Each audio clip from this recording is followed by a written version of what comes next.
Fatiha.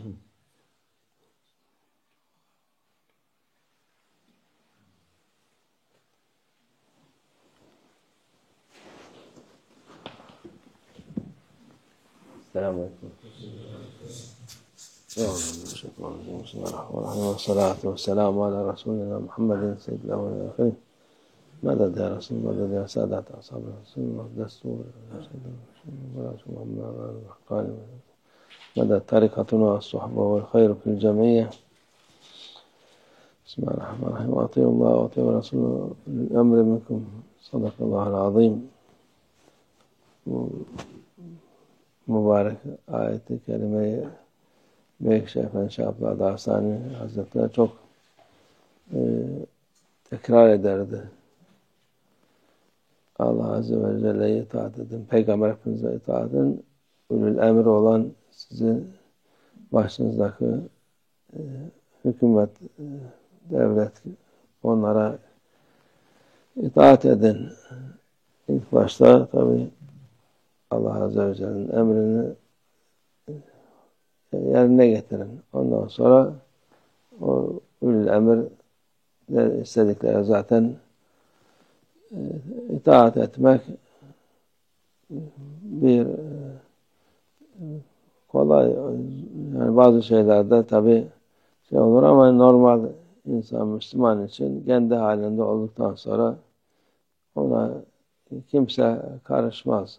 Ona kimse karışmaması için itaat edecek, dünya işlerini geçirip gidecek. Öteki türlü şey yaparsa, Meykşeh Efendi'nin işte bu Şam'da o vakit tabi hükümet kolay bir hükümet değildi ama gene de kimse karşı gelmeyenlere idare edip giderdi. Onun için başka kendilerini tehlikeye atıp başkalarını da tehlikeye atmaya ihtiyaç olmaz. Onun için itaat edip dünya için kendi kafana göre kalkıp da hükümete karşı, devlete karşı bir hareket yapsan zaten o makbul değil. Ne kadar zalim olsa hükümet yani ona itaat edeceksin. Ona karşı gelmek gerekmez. Bu şer'i hükümlerde de aynı şekildedir. İsyan eden, karşı gelen o Allah Azze ve Celle'nin emrine karşı gelmiş olur. Mesela ama sana zorla bir şey vermedikten sonra onlara karşı gelmez.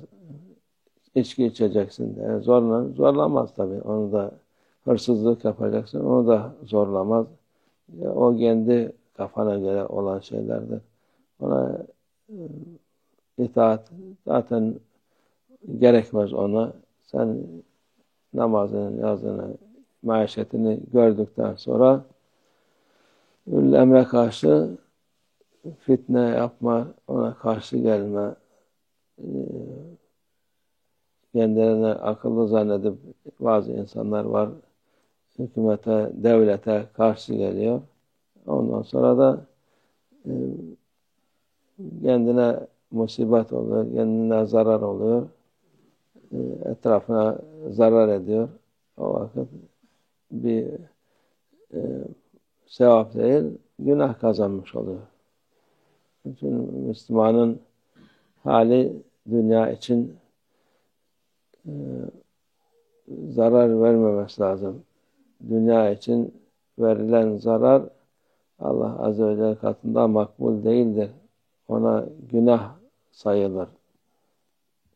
Şimdiki zamanın modası her tarafta mızırlık çıkarıp devlete karşı, hükümete karşı şey yapar.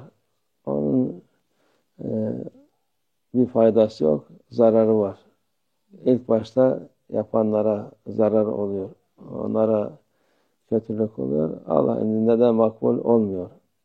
Allah kimi tayin ettiyse Müslüman ona tabi olacak, ona yolunda o yolda gidecek. Yani ondan etse de etmese de bu Allah Azze ve Celle'nin bir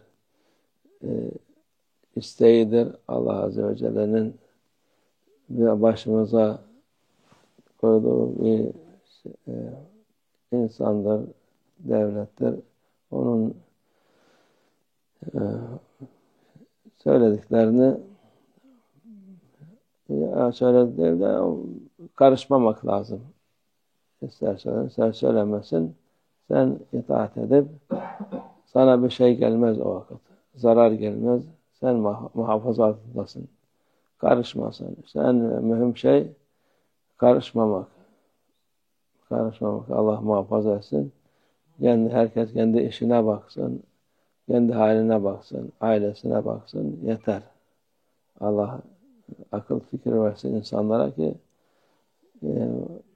bir şey yapıyoruz, yapıyoruz zannediyor çoğu insan. Halbuki ilk başta kendine zarar vermiş oluyor.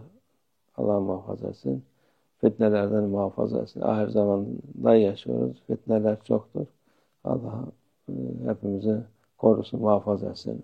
Ve minallah tevfik. El Fatiha.